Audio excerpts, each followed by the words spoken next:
LGBT, lésbicas, gays, bissexuais, travestis, transexuais e transgêneros. Não há novidade. A comunidade LGBT já é de conhecimento geral, porém não de compreensão total. A homofobia é a forma de preconceito que mais mata em nosso país. O número de homicídios com vítimas LGBTs é assustador e preocupante, tendo o ano de 2016 como nosso maior recorde, com aproximadamente 340 mortes ao longo do ano, todas elas de forma violenta e preconceituosa. Esse preconceito não tem sempre um final tão trágico, mas definitivamente estraga a vida de inúmeras pessoas que são julgadas apenas por suas formas de amar ou de não se encaixar aos padrões que a sociedade vive nos empurrando até quando ainda nem chegamos a esse mundo. Apenas na cidade de São Paulo existem cerca de 1.500 LGBTs vivendo nas ruas, pessoas que são rejeitadas por suas famílias ou despejadas de suas casas por fazerem parte dessa comunidade. Fala pra ele nem voltar pra cá. Eu dou no máximo o prazo de amanhã pra ele vir pegar as coisas dele, ou eu taco na rua e taco fogo, ou faço qualquer coisa pra não ter as coisas dele na minha casa. Um projeto recente que abriga e ajuda pessoas que sofrem dessa situação é chamado de Casa 1, e é dela que nós vamos falar hoje. Bom, hoje estamos aqui com o Irã, o dono da Casa 1, e a gente vai fazer uma entrevista com ele para saber mais sobre esse abrigo aos LGBTs. Bom, como surgiu a Casa 1 e por que o projeto leva o nome de Casa 1? O projeto começou em 2015, eu comecei a receber jovens que tinham sido expulsos de casa no meu apartamento. Veio um pouco da necessidade que eu sentia em fazer individualmente o que eu acredito pro coletivo. E aí eu entendi que eu precisava fazer algo de forma individual. E aí eu comecei a recebi quase 50 pedidos em 2 dias. Eu publiquei numa rede social, no Facebook, e a partir daí começou a vir a ideia de abrir propriamente um centro de acolhida. Eu montei o projeto da Casa Social, e aí ele estruturado como Casa 1. O nome veio grande parte pela ideia de início, de colocar em prática as coisas. E a ideia de ser um centro cultural é também viabilizar ideias, né? Então a gente tem muito projeto bacana da turma LGBT, mas que não encontra espaço, não tem um suporte. E aí por isso da ideia de Casa 1. Com a fila enorme de espera de LGBTs, o que não entra no processo de seleção de quem entra são os padrões. Convivem na casa diversos tipos de gostos, costumes, condições financeiras ou intelectuais, e todos compartilhando do mesmo objetivo: reconstruir sua vida e conquistar seu direito de moradia livre, sem preconceitos e expulsões. O que aconteceu, o que houve para você vir a ser acolhido na Casa 1? Então, é uma coisa muito interessante que eu sempre escutei de muitas pessoas. Porque a gente acha que o preconceito, particularmente, está muito ligado à pobreza, à falta de informação, de conhecimento e tudo mais. Mas eu sou prova viva que não é isso. Porque, por exemplo, eu tenho 20 anos, né? Eu não sou daqui, eu sou de BH. Eu vim de uma família relativamente muito boa. Eu morei fora, fiz faculdade fora, fiz gastronomia em Milão e tudo mais. Ou seja, eu tinha um padrão de vida muito bom. Sim. E minha família também. Ou seja, minha mãe é chefe, minhas tias estudaram fora, falam francês, falam italiano, minha avó é artista plástica e tudo mais. Mas mesmo dentro de um ambiente que aparentemente é tão rico financeiramente, sim, e culturalmente, né, no senso geral, analisando essa diferença de uma família que tem posses materiais e oportunidade de estudos, com uma família de periferia, o preconceito existe do mesmo jeito, entende? Tanto que eu fui estudar fora e dentro disso minha mãe e meu padrasto não aceitavam que eu era gay, né? Porque eu sou o único gay da família. E dentro disso acabou que eu fui desligada da família. por conta disso. Foi esquecido. Exatamente. Eu fui literalmente desligado, cortado da família. Eu não pertencia mais àquele âmbito familiar. Então, dentro disso, eu já não tinha mais uma casa pra morar, já não tinha mais dinheiro pra sobreviver. Então eu tive que me virar por conta disso. E o que é necessário para uma pessoa ser acolhida? E se tem um tempo limite para ela ficar na casa? A gente é uma casa de passagem, então a gente tem um prazo máximo de 3 meses. A pessoa tem que ter entre 18 e 25 anos e ter sido expulsa de casa. Infelizmente, a gente teve que estabelecer esse perfil por conta de volume, então a gente não seria muito. E a questão de ser maior de 18 anos é por uma questão de legislação. O Estatuto da Criança e Adolescente não permite que a gente receba menores de 18 anos. Na verdade, ninguém. Só quem pode fazer a acolhida de menor de idade é a Vara da Infância e da Juventude. Ah, tá. E como é que a pessoa passa por um processo para ser acolhida? Como é? Ela vai passar por um processo de triagem que vai se dar com os psicólogos e os médicos. Acontece sempre às sextas-feiras. E a partir dessa avaliação a gente entende se realmente esse espaço é o ideal para ela. Porque muitas vezes assim, às vezes é um conflito familiar, não é uma expulsão de casa, então uma mediação de conflito, uma estruturação com grupos de diversidade, com grupos de pais. Vocês avaliam os casos? Já resolve. Tem alguns casos que são mais severos, então que tem uma questão de saúde mental muito forte, a gente faz um encaminhamento para residência psiquiátrica. Então é uma avaliação bem 1 a 1, ela também é um processo longo, então a gente tem triagens que chegam a durar 2 horas, 2 horas e meia, para realmente a gente entender o que passa com a às pessoa. vezes a gente tenta ajudar e acaba atrapalhando no processo, né? Inicialmente, o movimento era conhecido apenas por GLS, gays, lésbicas e simpatizantes. Porém, houve um grande crescimento e as pessoas começaram a questionar as diferentes ramificações e identidades, fazendo com que o movimento adquirisse outros tipos de orientações sexuais.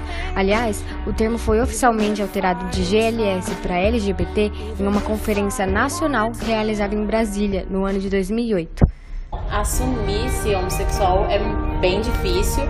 E aí eu queria saber como foi pra você se assumir pra si mesmo, não só pra sua família, mas como foi o seu caso? Então, é bem peculiar, porque geralmente a maior parte, né? Não posso falar generalizando, porque isso é uma coisa muito boa, mas geralmente a gente faz parte desse meio LGBTQI+, a gente sabe quando a gente é criança, sabe? A gente se sente diferente. Sim. A gente não consegue se enquadrar no que a sociedade impõe como menino e menina. Sim. Tipo, o menino gosta de azul, a menina gosta de rosa. Então eu nunca Você já não se encaixava. Eu não encaixava, nisso, sabe? Eu gostava de uma cor que não era azul nem rosa. Eu gostava de brincar com uma coisa que não era nem de menino nem de menina. Então, quando eu tinha mais ou menos uns 11, 12 anos, que eu fui entender que, embora eu não gostasse nem necessariamente do que os meninos faziam, nem do que as meninas faziam, eu me apaixonava e me sentia atraído por meninos. Então foi uma coisa que foi... Eu já sabia que era diferente, mas eu não sabia ainda o porquê, o como era e tudo mais. Então, como você disse, com 11 anos, mas quando você sentiu que... 11 anos você viu isso, mas quando foi a hora que você sentiu que você poderia expor para sua família e como foi a aceitação da sua família?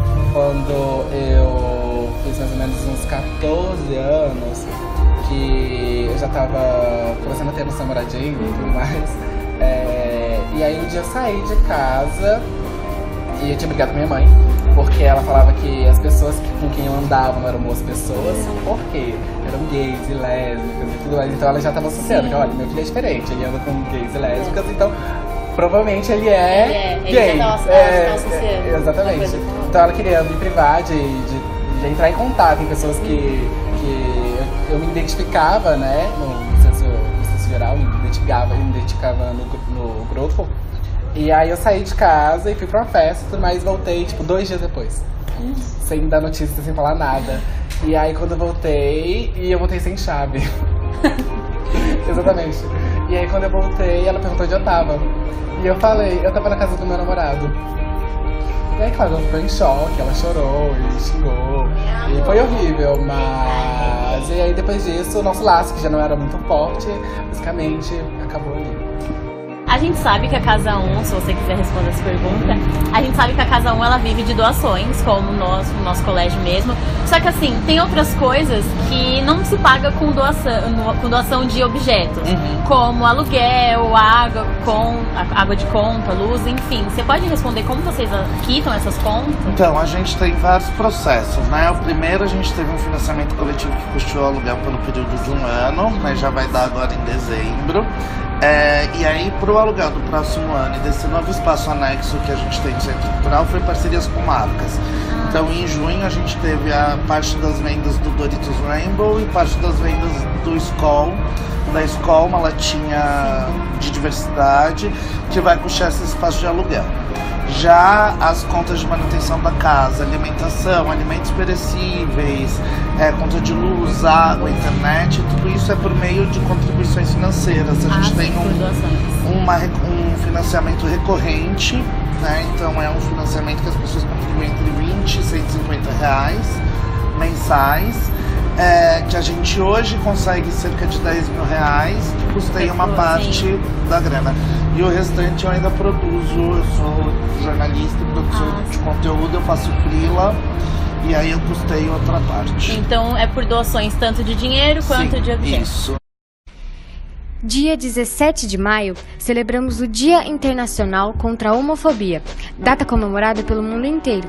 Foi nesse dia, em 1990, que a homossexualidade deixou de ser uma doença pela ciência e se tornou finalmente o que ela sempre foi, apenas uma expressão saudável da sexualidade humana.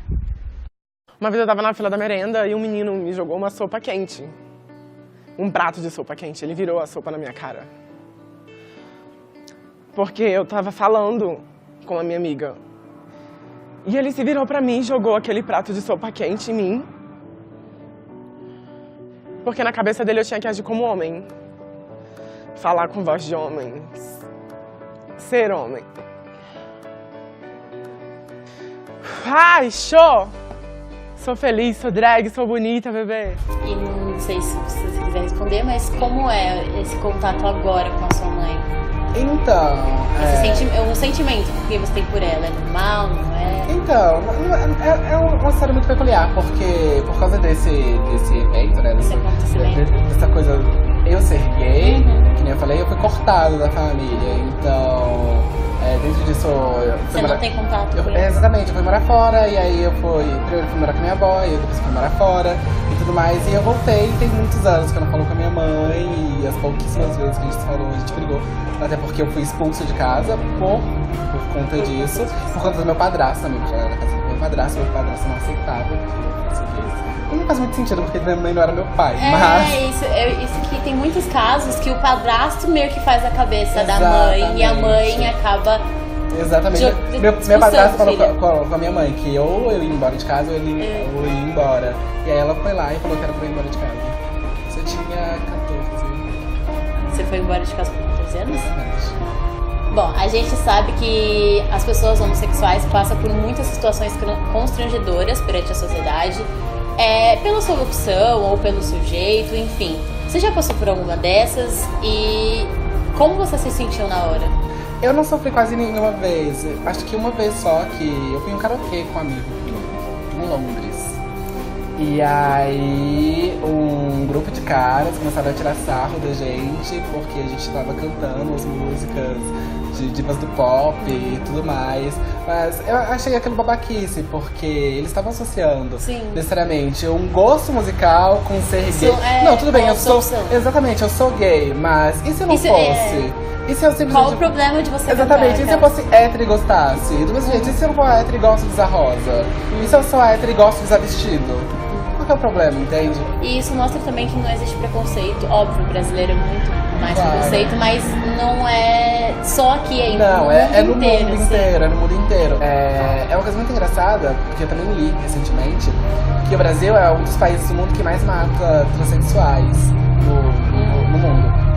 E que, curiosamente, o Brasil também é o país que, em sites pornográficos, a tag mais procurada é de transexuais. Entende? Então tem muito essa coisa do até onde Da o outro. hipocrisia. Exatamente, até onde o outro é, mas por que aquilo me incomoda tanto? Será que aquilo me incomoda tanto porque eu não tenho coragem de aceitar que eu quero aquilo também, ou que eu sou aquilo também? Entende? E como é a vida dos moradores? Eles participam dos projetos? É livre? Como é? A ideia da casa, a gente trata menos a casa como um centro de acolhida e mais como uma república de acolhida. E ela tem uma estrutura bastante similar de uma república de estudantil regular. Então, eles vão ter, cada um tem a sua chave, eles não têm hora para entrar, não tem hora para sair, eles não têm nenhuma regra específica de obrigatoriedade na participação das atividades. A única regra que eles têm é que eles têm que manter a casa organizada. Então eles preparam a alimentação, sim. Eles limpam e organizam, porque faz também parte do processo deles aprenderem para daqui 3 meses, quando eles forem para o espaço deles, eles saberem fazer também, né? Bom, eu gostaria de falar que nossa escola doou 3 caixas aqui para eles, se você quiser agradecer. Sim, muito obrigado. Assim, e uma das coisas que a gente sempre fala em todas as formações, em todos os processos, que assim, tudo ajuda, sabe? Mínimo de tempo de vir passar 1 hora por semana aqui, fazer atividades de doações de pequenas coisas e tudo é auxílio, sabe? Pequenas atitudes são grandes coisas. Sim, você sair, você comprar uma coisa, você tirar uma coisa do seu universo pra doar pra alguém já é um grande passo, sabe? Então, isso é muito importante pra gente. Se a gente tá aqui hoje dando uma entrevista, eu montada de drag, é porque muita gente morreu e sofreu preconceito pra gente ocupar esse espaço. Pierre, você pode contar um pouco mais sobre a porta, que parece uma coisa artística, mas querendo ou não tem um significado mais profundo? Então, essa porta tem o registro de todas as pessoas da comunidade LGBTQI+, que foram assassinadas no ano de 2007. Então ali você vai encontrar o nome dela, a idade e como ela foi assassinada. Muitas foram assassinadas na rua, outras pela família, pelos namorados ou namoradas, violência no contexto geral. Então tem todo um significado. Não é só uma coisa artística. Exatamente, pela quantidade de pessoas que tem ali na porta. Que infelizmente a Casa 1 não pôde acolher. Exatamente. E considerando que o fato que todas as pessoas foram assassinadas só nesse ano de 2017. Sim. Então assim, só que a gente registrou é uma porta bem grande. Sim, com vários nomes. É em números, só no começo de 2017. Exatamente, a gente tá basicamente um pouco depois da metade do ano. Então é um que é muito mais artístico do que uma porta com nome. Sim. Ali a gente tem essa coisa da luta LGBTQ, a gente tem essa coisa da violência, do sangue que é perdido contra isso, da família que não aceita, das pessoas, da comunidade no senso geral que olha pro senso LGBTQ como uma coisa bizarra. Sim. Quando na verdade a gente é só parte dessa comunidade faz inteira. Parte da sociedade, vocês são normais como todo mundo, que todos somos iguais. Eu acho muito importante a conscientização, principalmente nas escolas e pras crianças, porque quanto mais cedo elas notarem que isso é normal, no futuro aquilo vai gerar ser mais normal ainda. Sim, vai gerar menos preconceito. E é normal, de fato, sabe? Eu acho que seria maravilhoso um dia quando a gente não precisasse mais explicar isso para as pessoas. Claro. E é aí que a gente te pergunta: quantos mais terão que virar estatísticas até existirem mais Casas 1? Visite, colabore, inclua e participe. Nós só venceremos o ódio com amor.